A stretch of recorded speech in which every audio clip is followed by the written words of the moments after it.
6분이 부르셨는데 눈 감고 들으면 60명이 부르시는 것 같이 들리는 은혜로운 찬양대 감사드립니다. 오늘 나눌 제목은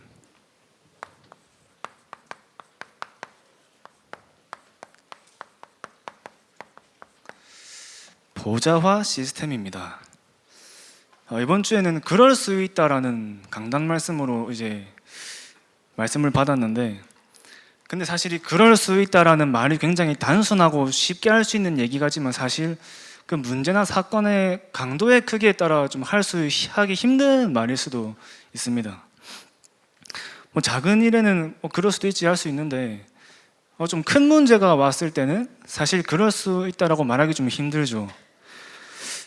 그만큼 그 문제가 내게 문제로 안 느껴질 만큼의 뭔가가 힘이 있으면 그럴 수 있다라는 말을 하기가 그렇게 어렵진 않은데, 그만큼 내가 모든 사람을 살리고 나를 뛰어넘을 수 있을 만큼의 그 다른 힘을 얻는 시간이 보좌화의 시스템입니다. 그래서 저와 여러분이 가장 먼저 확인할 것이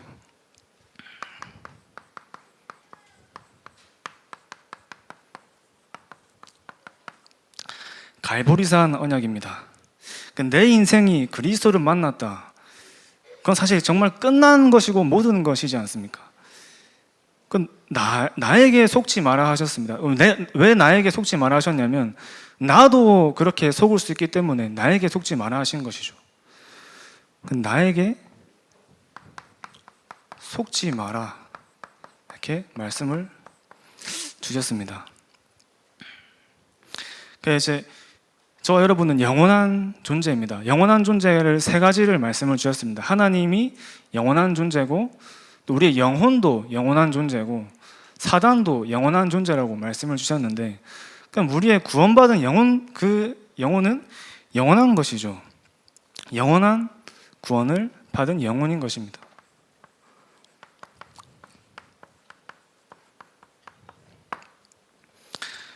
그래서 그거를 한번 이제 묵상을 하는데, 정말 내 영혼이 구원받은 것은 영원한 것인데 하는 생각이 다시 한번 들면서 감사한 마음이 들었습니다. 제가 어렸을 때 미션홈에서 훈련을 받았거든요. 미션홈에서 훈련을 받았는데, 그 이제 미션홈에서 훈련을 받으면 미션을 줍니다. 미션을 주는데 하루에 1명씩 1일 복음 전하기, 이런 이제 훈련을 받았어요. 이제 미션홈 모임하는 시간에 이제 포럼을 해야 되니까 뭐 하고 싶든 하기 싫든 일단 나가서 일단 얘기를 좀 사람을 만나보고 얘기를 해야 되는데, 그래서 이제 학교를 마치고 집에 가는 길에 어느 할아버지가 걸어오고 계시더라고요. 그래서 제가 저 할아버지한테 말을 걸어야겠습니까 하나님 기도를 하다가 지나쳤어요. 그래서 양심에 말 한번, 혹시 복음 받을 수도 있으니까 말 한번 걸어봐야 되지 않을까. 이제 그래서 만약에 내가 뒤돌아봤을 때 할아버지가 계시면 가서 이제 말을 걸고, 안 계시면 아닌 줄 알고 가겠습니다. 딱 뒤돌아봤는데 그 돌 바위 위에 앉아서 쉬고 계시더라고요. 그래가지고 가서 할아버지 혹시 저는 교회 다니는 청년인데 혹시 교회 다니십니까? 부터 시작해서 막 이렇게 얘기를 하고 있었어요. 막 얘기를 하는데 할아버지가 쳐다보시더니 언제부터 앉아 있었냐는 듯이 쳐다보시더라고요. 그러시면서 하시는 건 내가 귀가 잘 안 들린다 얘기를 하시는 겁니다. 할아버지 글로 써드릴까 하니까 됐다 그냥 가라 하시더라고요. 알겠습니다 하고 가서 한 번은, 그리고 이제 가는 길에 도서관이 있는 거예요. 그래서 도서관에 들어갔어요. 도서관 들어가가지고 가만히 이렇게 앉아 있는데 덩치 큰 남자 한 분이 제 옆에 앉으시는 거예요. 좀 무섭더라고요, 덩치가 있으니까. 근데 하나님은 또 사람의 외모를 보지 않으신다는데 혹시 모르니까 안녕하세요 저는 교회 다니는 청년인데 하고 막 이렇게 뭐라 얘기했는지 잘 기억은 안 나는데 막 얘기를 하고 있는데 그분이 막 답답하다는 듯이 그래서 전도를 할 거냐 말 거냐 물어보시더라고요. 전도를 하려고 한다 하니까 제가 교회 다닌다 하시는 겁니다. 그럼 진작에 얘기해 주지. 그래서 하고 있는데 알겠습니다 하고 갔어요. 회원은 이제 롯데리아 앞에 어떤 노숙자 할아버지가 앉아 계시길래 가가지고 할아버지 저는 교회 다니는 청년인데 혹시 교회 다니십니까? 물어보니까 우리 집은 4대째 불교 집안이라면서 그럼 5대째는 기독교 집안 하시는 것도 괜찮지 않으세요? 이제 쓸데없는 소리 하지 말고 가라 하시더라고요. 사실 뭐 그게 성경적인 전도도 아니고 뭐 그렇게 중요하지 않을 수도 있지만 저에게는 좀 필요한 훈련이었던 것 같습니다. 어릴 때부터 교회 다니면서 신앙생활을 하면서 그렇게 구원의 감사와 감격을 모르고 사실 살았기 때문에 정말 내가 영원한 하나님의 자녀가 된 것이 얼마나 감사하고 그게 얼마나 큰 은혜인지, 저번 주 강단 말씀처럼 이 절대 복음의 절대 은혜가, 이 절대 믿음은 내가 가질 수 있는 게 아니구나, 완전한 하나님의 은혜구나, 그게 많이 확인되어지는 현장이었거든요. 영원한 문제, 모든 사람들은 그런 영원한 문제에 걸려 있습니다. 이 창세기 3장의 원죄의 시작으로부터 네피림과 바벨탑 사건까지 그 뒤에서 연결되는 감당할 수 없는 영원한 영적 문제를 해결할 수 없어서 지금도 많은 사람들은 고통 가운데 살아가고 있습니다. 어느 친구가 저한테 전화가 왔어요. 전화가 왔는데 내가 너무 힘들다고 전화가 온 거죠. 왜 힘드냐 물어보니까 우리 삼촌이 자살을 했다는 겁니다. 삼촌이 자살을 했는데 도무지 이해가 안 된다는 거죠. 아니, 우리 삼촌은 돈도 많고 부족한 것도 없고 도저히 자살할 이유가 없는 사람인데 유서 한 장 남기고 자살했다는 겁니다. 그 가족이 도저히 믿기지가 않으니까 경찰에 연락해서 자살일 리가 없다, 타살 조사를 신청했어요. 도저히 이해가 안 되니까. 근데 아무리 경찰 입장에서 봐도 이게 자살인 거죠. 그래서 이제 만나가지고 내가 그 이유를 얘기해 주겠다, 한번 만나자 해서 만나서 복음 전하고 영접하고 다락방을 하기로 한 거죠. 근데 이 친구가 가만히 들으면서 내가 이거를 또 얘기해 주고 싶은 내 친구 한 명이 있는데 그 친구한테도 좀 전해주고 싶다, 이렇게 얘기하길래 우리가 만나는 시간에 그 친구 데리고 와라 해가지고 그 친구 데리고 와서 복음을 이제 전하기로 한 거죠. 그 친구 전부 다 저랑 같은 중학교 나온 친구들인데 그 한 명, 이제 새로 이제 복음을 전하기로 한 친구가 학창 시절에 굉장히 잘 나가는 친구였습니다. 여자들 중에서는 짱, 그 중학교에서는 최고, 그 여자를 건드릴 여자가 없죠. 별명이 여왕벌인 친구, 별명이 여왕벌이었어요. 얼마나 날아다녔든지 힘 다 빠져가지고 앉아 있더라고요. 근데 그 친구 가정과 가문에 너무 어려운 경제 문제가 와서 난생 처음 들어보는 종교를 다니고 있는 겁니다. 그 친구에게 복음 전하고 영접하고 그런 이제 현장이 있었는데 그게 바로 영원한 문제죠. 영원한 문제. 그래서 인간을 운명 속에 넣는 원죄에서 빠져나올 수 없는 겁니다. 그리고 영원한 세계를 말씀하셨습니다.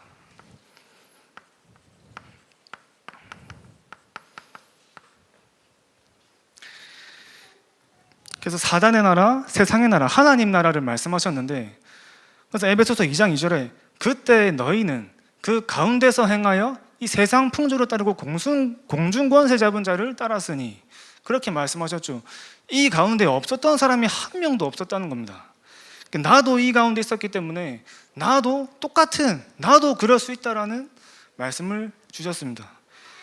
그래서 오늘도 나를 살리고 다른 사람을 살리는 그 집중의 시간이 너무 중요한 겁니다. 살리지 못하는 것은 올바른 집중이 아니죠. 내가 만나는 모든 사람이 살아나는 집중이 보좌와의 시스템을 누리는 것입니다. 그래서 그럴 수 있다라는 말은 단순한 말인 것 같지만 살리는 메시지가 담긴 살리는 말입니다. 살리는 말. 살리는 메시지는 살리는 전문가만 던질 수 있는 것이 살리는 메시지죠. 매일 이것을 누리는 사람은 현실 앞에서도 흔들리지 않을 수 있습니다.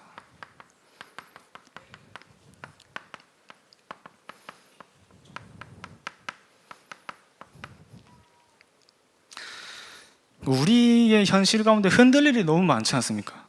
매일 오직 복음 속에 들어가는 그 시간이 나에게 있다면 그 현실을 보는 것이 아니라, 눈에 보이는 현실을 보는 것이 아니라 눈에 보이지 않는 영적인 사실을 보는 것입니다.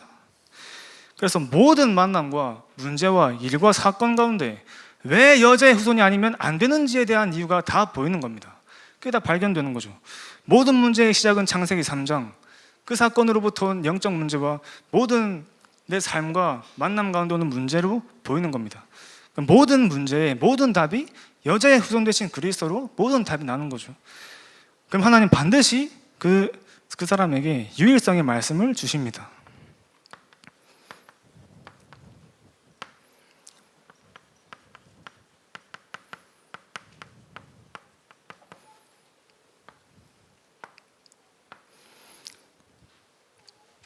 그래서 같은 메시지를 들어도 모두 개개마다 응답받는 게 다른 이유가 거기에 있는 겁니다. 그 주신 언약을 붙잡고 기도할 때 재창조의 기도로 응답하신다고 말씀 주셨습니다. 가장 중요한 건 내가 그 말씀을 붙잡고 실제로 그 말씀을 내 것으로 만들고 묵상하는 그 시간이 너무 중요한 겁니다. 이 집중의 비밀을 아는 사람은 누구나 기다릴 수 있는 사람으로 하나님 말씀을 주셨습니다. 누구나 기다릴 수 있는 거죠. 원래 나도 이 애굽에 살았기 때문에 그 영적 사실을 알고 다른 사람을 기다릴 수 있는 겁니다. 저 한 사람도 저를 기다려주신 분들이 많이 계시거든요. 뭐 포기할 법도 한데 많은 분들이 저를 기다려주셨습니다. 포기하지 않고 도망 다니는데 다락방 하러 와주시는 사역자분들이 계셨고, 저를 위해서 포기하지 않고 기도해 주시는 분들이 계셨기 때문에 제가 지금 이 자리에 있는 것처럼, 그렇다면 기다리는 것이 힘든 것이 아니라 감사하는 것으로 나에게 오는 것이죠. 그래서 날마다 3가지를 편집, 설계, 디자인하라고 하셨습니다. 과거가 복음화가 되는 편집을 말씀하셨습니다. 그래서 모든 사람들은 애굽 본성, 불신자 근성, 세상 지식으로 이 과거로 각인뿌리 체질되어 있기 때문에 나의 과거를 날마다 복음으로 편집하는 것을 말씀하셨죠. 그게 너무 중요하다 하셨습니다.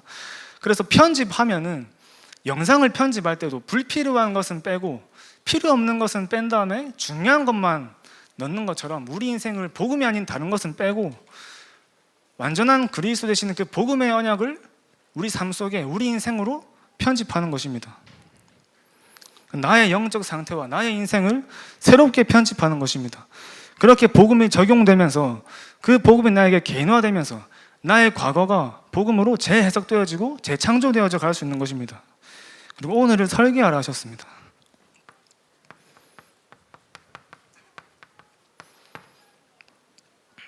우리가 건물을 지을 때도 기초가 흔들리고 기초를 대충 만들면 그 건물은 높이 올라가면 갈수록 굉장히 위험해지는 건물이 되는 것처럼 우리의 인생의 시작이 복음이 되지 않으면 결국에 무너지는 인생이 되는 것입니다. 그래서 오늘을 복음하는데 설계하라 하셨습니다. 그 키가 집중학교에서 집중훈련을 통해서 말씀하셨는데, 왜 집중이냐? 복음화의 키가 집중이기 때문입니다. 그리고 미래를 디자인하라 하셨습니다.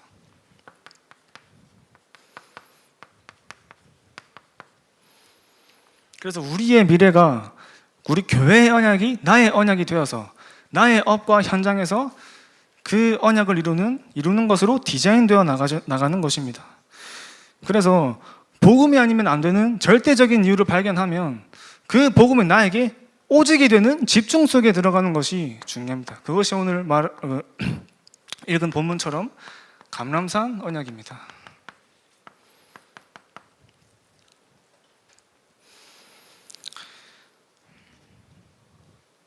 그래서 제자들에게 예수님이 주시는 마지막 강단이 감람산이었습니다.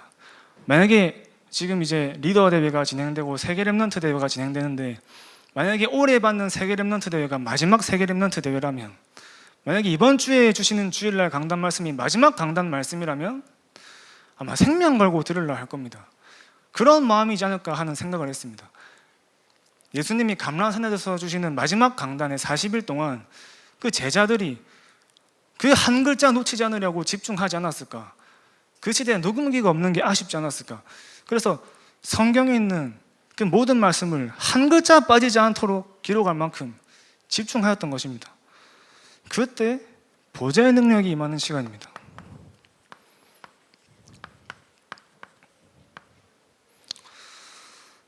우리가 보좌의 능력을 이제 너무 많이 들어서 아는데, 사실 저도 이거 가지고 굉장히 고민을 많이 했습니다. 진짜 보좌의 능력을 얻는 게 뭔가 굉장히 그 고민을 많이 했는데, 그래서 감람산에 이제 오르기 전에 제자들의 영적인 상태는 감람산에서 예수님께 40일 집중 훈련을 마친 뒤에 그 영적 상태와는 완전히 달랐습니다. 완전 복음에 내 생명을 올인하고 나의 생명을 아끼지 않을 수 있을 만큼의 답이 난 거죠. 14절에 오로지 기도하기를 힘썼다고 나와 있습니다. 그냥 기도한 것이 아니라 오로지의 기도를 발견한 것입니다. 완전 복음의 생명을 가치를 발견하고 핍박도 두려워하지 않는 그 어린아이 앞에서 예수님을 부인했던 베드로가 많은 사람들이 있는 공회 앞에서 천하에 구원받을 만한 다른 이름을 주신 적이 없다라고 할 만큼 완전 복음의 답이 난 거죠. 이제 이거를 묵상하면서 그 생각이 났어요. 1차 합숙 생각이 많이 나더라고요. 저는 이제 그 시절에 1차 합숙을 못 겪어봤지만 초창기 1차 합숙 저도 이제 들어보면 재밌더라고요. 이제 막 끝났다라는 말을 굉장히 많이 들었습니다. 메시지 듣고 중간에 산에 올라가서 막 끝났다 막 소리 지르는 사람도 있고, 완전 복음에 답 나가지고 밥 먹다 식당에서 막 그리스도 막 소리 지르는 사람도 있고, 그래가지고 집에 가면 처음으로 내뱉는 한마디가 끝났다라는 단어를 그렇게 많이 썼다고 들었습니다. 끝났다. 실제로 메시지 들으면서 우는 사람도 많았고요. 막 병이 치유되고 이런 역사가 일어났었다 하더라고요. 저는 개인적으로 그 얘기 들으면서 굉장히 질문을 많이 했거든요. 왜 나는 그런 게 없을까 하는 질문을 많이 했습니다. 사실 요즘에도 그런 거 좀 찾아보기 힘들지 않습니까? 그 키가 집중입니다. 집중. 그래서 4박 5일 동안 완전히 복음에만 집중하는 시간이 나 개인이 완전히 복음에 답이 나는 시간이었던 겁니다. 요즘에 1차 합숙 가면 이제 친구랑 같이 가가지고 부산에서 만약에 1차 합숙을 하면 우리 1차 합숙 끝나고 모아노부터 시작해서 그 태종대 쪽에 옛날에 류목사님 자주 갔었던 뭐 식당이 있다던데 거기도 한번 가봐야 되지 않겠나부터 해서 막 끝나고 뭐 할지 막 생각하고요. 메시지 끝나고 막 오지도 않는 연락 확인한다고 핸드폰 막 계속 확인하고, 커피 한 잔 마시면서 저번에 1차 합숙이 좀 더 좋았던 것 같은데 뭐 이런 이제 잡다한 얘기들을 많이 하잖아요. 그래서 원래 1차 합숙의 오리엔테이션은 핸드폰 이제 빼앗고 절대 말 못하게 했다고 하더라고요. 완전히 집중하게 하는 겁니다. 그 집중을 4박 5일이 아니라 40일 동안 예수님께서 집중시키신 겁니다. 제가 대학교 4학년 때 그 코로나 때문에 고생한다고 대학교에서 20만 원을 줬어요. 그래서 2만 원 11조 떼고 18만 원으로 이제 뭐 할까 생각을 하고 있었는데, 그 다음날 본부에서 이제 훈련 심부름하시는 분이 연락이 오셔가지고 새가족 수련회를 좀 스텝으로 헌신해 줄 수 있겠냐 말씀을 하시더라고요. 그러니까 내가 가면은 일반으로 같이 스텝은 못하겠다 하고 이제 거절을 했는데, 혹시 RTS 집중신학원 오냐고 저한테 말씀을 하시더라고요. 제가 이 RTS 집중신학원이 이제 마지막으로 류 목사님이 직접 강의하시는 신학원이 돼가지고 굉장히 저는 가고 싶었거든요. 근데 갈 수 있는 자격이 안 되니까 그냥 이제 마음 놓고 있었는데, 저는 자격이 안 되냐 물어보니까 하나님이 사랑하는 자녀를 위해서 문을 열어주시지 않겠냐, 이런 두루뭉실하고 책임감 없는 말을 하시는 겁니다. 일단 등록해라 하시더라고요. 일단 입금하고 등록해봐라, 어떻게 되지 않겠냐 하시길래. 근데 그게 새가족 훈련이랑 집중신학원이 연달아 일정이 돼 있어서 하려면 다 해야 되는 상황이었기 때문에, 그러면 그 집중신학원이랑 새가족이랑 얼마냐 물어보니까 집중신학원 10만 원, 새가족 수련회 8만 원, 18만 원이다 이렇게 얘기하시더라고요.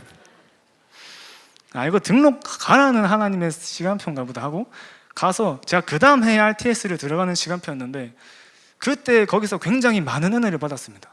너무 중요한 언약을 잡고 그 다음 해에 RTS 입학했습니다. 근데 거기서 막 핸드폰 녹음하다 걸리면 퇴출이다 해가지고 책상에 핸드폰도 못 올려놓게 하고 막 그랬거든요. 그러니까 한 글자도 안 놓치려고 막 글씨 날려가면서 막 빽빽히 노트에 받아 적는데, 그리고 쉬는 시간 다시 정리하고. 저에게 가장 기억에 남는 집중의 시간을 꼽아라면 이 신학원 훈련이 저에게는 집중의 시간 중에 하나로 기억이 나더라고요. 그래서 완전 하나님 앞에 집중하는 시간이 나의 영혼이 보좌화되는 그런 시간이라고 붙잡았습니다. 그래서 이 보좌화의 중요한 키가 집중입니다. 집중.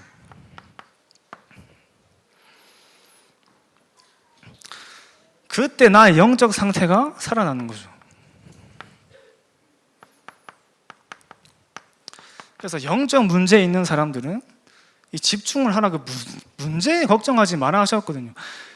문제가 아니라 이 집중하는 시간에 나 영적 문제가 치유가 되는 걸 넘어서 그 치유의 능력이 그 영적 문제가 능력으로 나타난다 하셨습니다. 능력으로.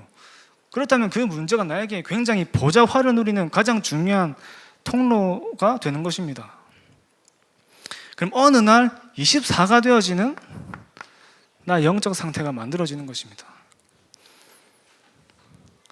그리고 보좌의 달란트입니다.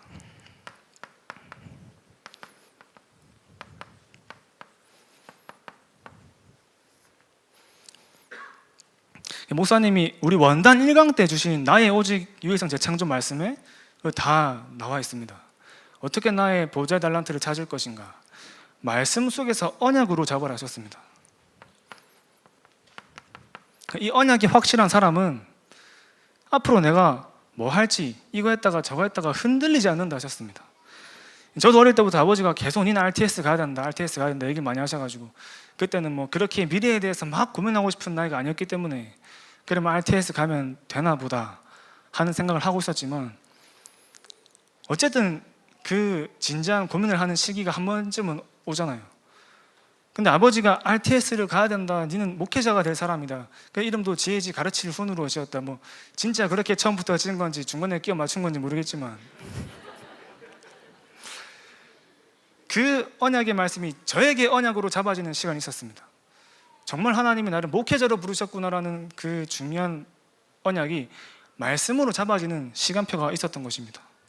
그래서 어릴 때부터 뭐를 할지 이제 찾아주고 지금 벌써 이름도 지어놔라 얘기하셨는데 저도 이름 지어놨거든요.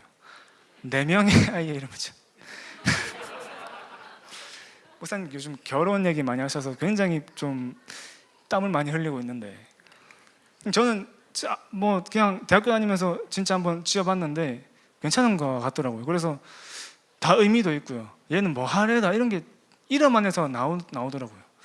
그럼 누가 될지 모르는 미래의 와이프께 허락을 받아야겠지만 저는 중요하다고 생각이 들었습니다. 그래서 정말 나에게 언약이 발견된 사람은 오늘을 최고로 산다고, 최고로 살아가게 되는 것입니다. 그래서 언약 잡았으니까 하나님이 하시겠지가 아니라 정말 언약을 제대로 잡은 사람은 오늘을 최고로 살아갈 수밖에 없는 중요한 계획이 보이고 발견되어집니다. 저도 이제 정말 말씀 속에서 내가 정말 목회자의 언약을 하나님이 주셨구나라는 게 발견되는 순간부터 그때부터는 제가 원래 굉장히 외향적인 성격이었습니다. 요즘 MBTI 얘기 많이 나오고 E가 외향이고 I가 내향이다. 저 원래 E였거든요. 스치면 친해지는 그런 사람이었습니다. 스치면 다 친해졌어요. 근데 어느 순간부터 사람 만나는 것도 별로 재미가 없더라고요. 노는 것도 재미가 없어요. 그래서 그때부터는 메시지를 계속 들었던 것 같습니다. 다락방이다 하면은 다락방이 뭔지 알아야 되지 않습니까? 근데 이제 물어보는 부분이 한계가 있으니까 유튜브에 다락방 치면 다락방에 관련된 메시지가 굉장히 많이 올라오잖아요. 거기 있는 메시지 저는 거의 다 들었거든요. 팀업숙이 뭐다, 팀사역이 뭐다, 지교회가 뭐다, 다락방과 지교회가 차이점이 뭔지 궁금한 게 너무 많아지는 거예요.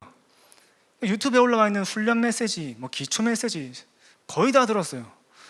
학교 다니면서 밥 먹으면서 듣고 걸어가면서 듣고 자면서 듣고 그러다 보니까 점점 사람이 줄어들고 오락이 줄어들고 근데 그런 시간표가 저에게 있었는데 정말 언약이 말씀 속에서 잡아지면 정말 하나님이 내게 주신 그 언약을 오늘을 최고로 누리며 살아가게 되는구나 그렇게 붙잡게 되었습니다. 다윗이 목동 생활하면서 배웠던 그 기술이 골리앗 잡을 때 쓰일 줄 몰랐지 않았겠습니까? 그런데 다윗은 왕이 될 줄 알았지만 지금 목동의 시간표 속에서 최고로 하나님 앞에 응답을 누렸던 것입니다. 그렇게 되면 평생의 것이 발견된다고 말씀하셨습니다. 평생의 것이 발견되는 겁니다. 그래서 10대, 20대, 30대, 40대, 80대까지 인생의 계획을 세우는데 나에게 주신 오직 그 언약이 발견되면 그게 계획이 세워진다고 말씀하셨습니다. 그래서 이 평생에 주신 그 보좌의 달란트는 전무후무한 응답으로 모든 사람에게 하나님이 주셨다고 말씀하셨습니다. 이게 잡아진 사람은 모든 상황과 환경과 사람과 만남이 CBDIP로 연결되는 것입니다. 그리고 보좌의 미션입니다.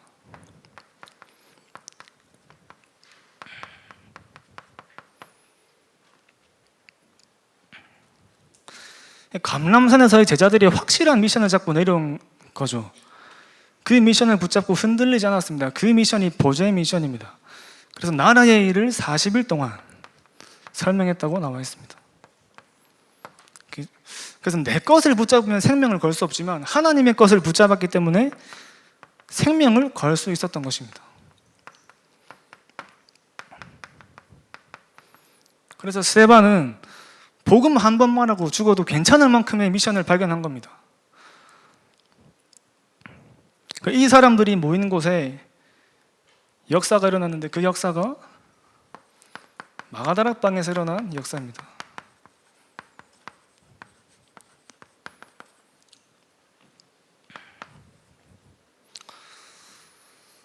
하나님은 우리 교회 또 저와 여러분들에게 약속하신 절대 언약이 있습니다. 그것이 오순절 날에 임했던 성령의 역사입니다. 감람산에서 집중하고 내려온 제자들이 모인 현장에 오순절 날에 바람과 같은 불과 같은 성령의 역사가 임했습니다. 그 역사가 저와 여러분들이 가는 모든 현장에 모이는 모든 곳에 임하실 줄 믿습니다. 사도행전 2장 33절에 약속하신 성령을 말씀하셨습니다. 그래서 1장 8절에 오직 성령이 너에게 임하시면 너희가 권능을 받고 땅끝까지 증인될 거라고 말씀하신 그 증인의 응답을 하나님은 저 여러분들에게 이미 주신 것입니다. 그럼 절대 계획입니다.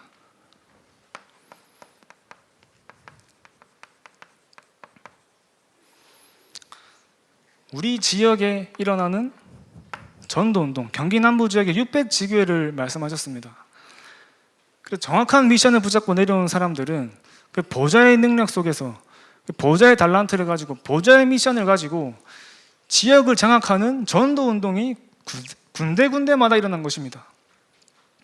전도랑 전도운동은 다른 겁니다. 그 전도운동을 하나님은 우리 교회와 저와 여러분들을 통해서 이루시겠다고 약속하셨습니다. 그리고 헌당입니다. 날마다 성전에 모이기를 힘쓰는 교회, 모든 집에서 떡을 떼며 흩어지는 교회, 모든 집이 지교회로, 구역으로, 다락방으로 생명운동, 말씀운동, 제자운동이 일어나는 교회입니다. 그리고 후대가 세계복음화의 꿈과 비전을 품는 후대, 그 후대들이 복음 대통령이 될 것을 약속하셨습니다. 거기에 저와 여러분들이 쓰임받는 것이죠. 그리고 마지막으로 절대 응답입니다.